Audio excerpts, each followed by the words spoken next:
They also said that they want to invest more in emphasizing components that are customer oriented, concentrating on customer service, increasing the customer value. Real mixed bag on the menu of services. Some people feel that going forward they'll have to offer more variety. So depending, you can actually pick if you want the 2% model, the 3%, the 5%, so on and so forth. So there's a lot of mixed opinion on that. I also did a survey of regulators across the country in January. And there was 56 of them, 54% were board members, so it was about half and half, board and management. And 26% were women, 55% over 55, so they're the old goats. And it was mostly, again, Western Canada, although a big influence from Ontario. And this is way too much stuff to read, but I'll focus in on, like over the halfway mark, the number one thing that management and board agreed on would be the big change going forward would be an emphasis on buyer brokers. So tying into James's comment here, how many people would agree with that? Okay, well, we've seen some. So, and that's fundamentally what the internet does, is it shifts the bargaining power to the buyer side from the supplier side. Other things, though, that were very interesting, the next two were more professional education and more consumer education, so which had come up before. There's change happening, there's new tools being used, and we have to educate for that. This is what I found really interesting, and this was very specific because it was January, to the consent agreement with the Competition Bureau and CREA. And the blue line is management, and the red line is boards. And management is willing to take more risks. And they're saying, hey, there's some opportunities out here. We should be looking at that. And the board is saying, whoa, this is kind of threatening our ability to be good regulators. So that just causes me to think about a bunch of things and more research to come. Yes? On those services that they talked about, did they identify what they do? No, it was just, you know, put your dot down. So, okay, we're getting, and now this is the most important survey of all, of course. This is a survey that you took, which about half of the people in here are agents, another 12% or so, I think, are brokers. But then we've got a real mix of various other people, including a few that actually clicked off the, hey, real estate is cool. Thank you for doing that. So what did you say? Well, I actually split the data between brokers and agents, what they thought, and all others. So real estate fees are hard to earn. What you see on the all others is half of them really don't know, and that's fair enough. I mean, they're not in that business. But for the ones that do know, 2/3 of them say, yeah, you know, that's tough work, and which actually fits with the brokers and agents. So there's some consistency there, and there's some recognition that, yeah, it's hard work. There's lots to do. This I found really interesting. Real estate professionals add value for home sellers and home buyers. So the top two are for home sellers, the bottom two are for home buyers. Both cases, whether it's the realtors or the others, they're saying sellers get more value than buyers. Does anybody want to give some color to that, explain why that would be?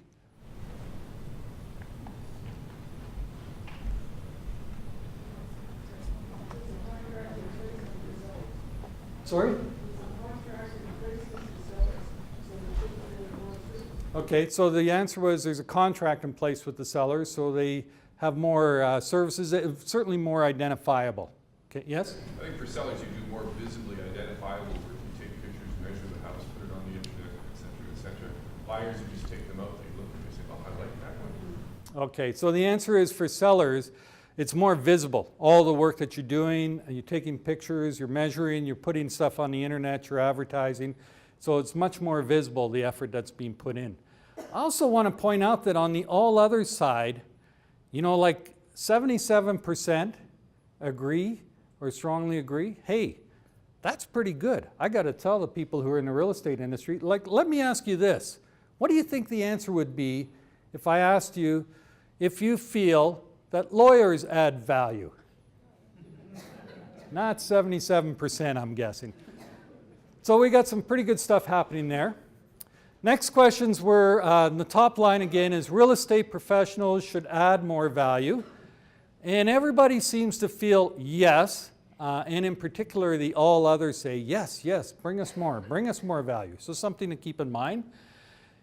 And then the second question is real estate professionals offer too much in services, and frankly nobody agrees with that. So that's, I mean, to me, that's kind of saying that this audience, if there was, okay, so this is the way I throw it out. Let's say there's three options for you going forward. One is low-end disruptor, like mere posting. Two is just keep doing what you're doing. Three is added value or added services. I would say that this group is saying, hey, I kind of like option three. Let's move more towards the added service. Whoops, went too far. And then the role of real estate professionals will change, much as the vote that we had here. Most people agree with that. And then real estate fees are likely to go down. Well, the all others, wishful thinking, of course. 55% of them say, yeah, I'm all for that. But I'm pretty sure if I asked them if they want to pay less for anything, they'd say yes. The realtors are split.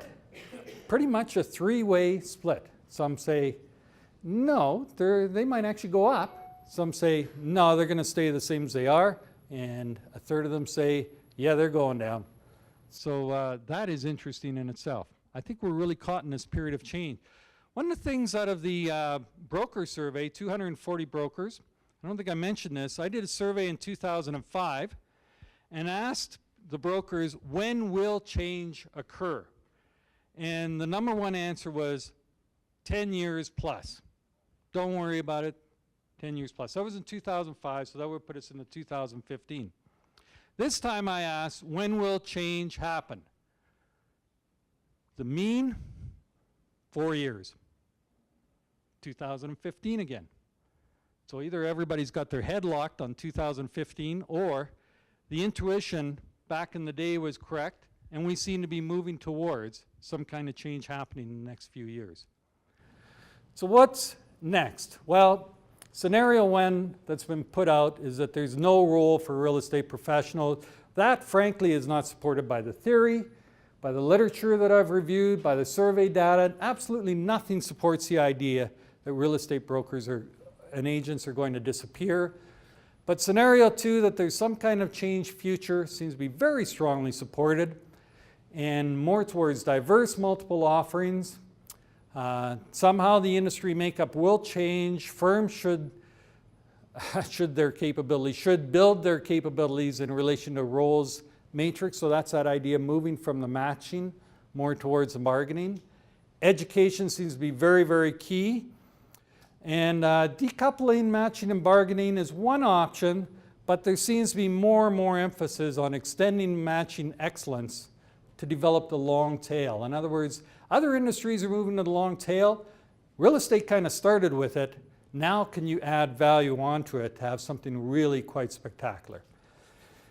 And that is that. Let's see. Thank you for completing the survey. And any questions? Thank you very much.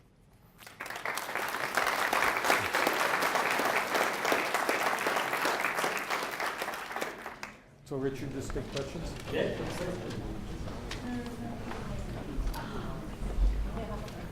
Yes. Can you define a little more the difference between the matching and the bargaining? So the matching is, the question is, can I define better the difference between matching and bargaining? Matching is really just putting together a buyer and a seller. So identifying what would be a good match. And then it's almost like a two-stage approach.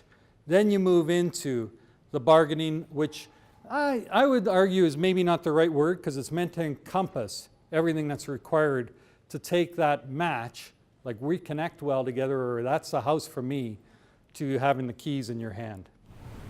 The word negotiating is probably better. Negotiating would be a lot better. Yes. Will your research in this area be ongoing, and if so, can you be accessed? And so the question is whether the research will be ongoing and if it's accessible. Yes and yes. Actually, the next stage, I want to move into talking to consumers, maybe some focus groups, find out what their thoughts are about whether there'll be change and what they'd be looking for. And I am producing, so I've just done a little summary of the survey for the Alberta Real Estate Foundation, and I'll be providing more data to them. So that would be your best source of information on the stuff that I'm working on. Yes? Do you have any personal opinions as to what some of the change might look like? Okay, so the question is whether I have any personal opinions as to what the change might look like. Of course I do, but I don't want to share that yet. I'm still developing it, actually, Fred. Yes? You mentioned that education is key. Can you expound on that? Yeah, great question. You know, and primarily that came up with the regulators. They really felt that there has to be a push for more education for professionals and for consumers to understand what's the most effective role. And it's sort of, the way that I read it is it's jumping over that line and saying, yes, you know, having an agent is important. This is the largest purchase. You don't do it that often. It's complex for all those reasons. It's important. But maybe consumers don't really understand. And in particular, the comment about buyers, you know, like, oh, this is free, great. You know, they should understand a little better what the whole process is and what they should be asking and what kind of value they should be getting. Yes. So just on that note, do you have any plans to, or have you heard anything about any type of mentorship program for residential real estate agents? Because in every other industry, you know, you become a policeman, you don't take 2 weeks or 3 months or whatever course, and now you're a policeman, right? Like firefighters, lawyers, whatever. Except in residential real estate, you come in and you make the same money as I do. Like that. Okay, so the question is there a mentorship program for residential real estate agents to get a better understanding of all of these changes and things going on? That's beyond my scope, but it's a great question, and you know, maybe Kreb or Rika or AREF, somebody could look into that a little more. I was kind of suggesting that maybe you can look into that. It's part of your scope of things, but you know, I think it's important that we look at it as a whole industry, some type of mentorship program. Even commercial real estate, you can't really get into it unless you mentor. Why is residential different? Okay, so the suggestion is maybe I should add it to the scope of my research. It's great. I'll send the bill next week, Richard. No, that's a great idea. Yes. I might just be having a particularly bad run, but I am noticing less loyalty.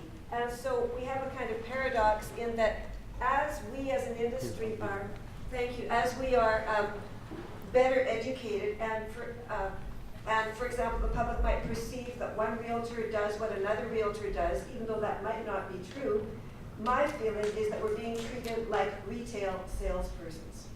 And that is something that if you could somehow identify what is it that people actually want in a salesperson, is that changing? I think that might be interesting. Okay. Well, thank you very much. That's actually perfect as I move to the next stage of the research. Thank you very much. Okay, well, you know what? I think it's been a little longer than we planned session, so I'm going to hand it over to Richard. Well, join me in thanking Jim Newell for sharing.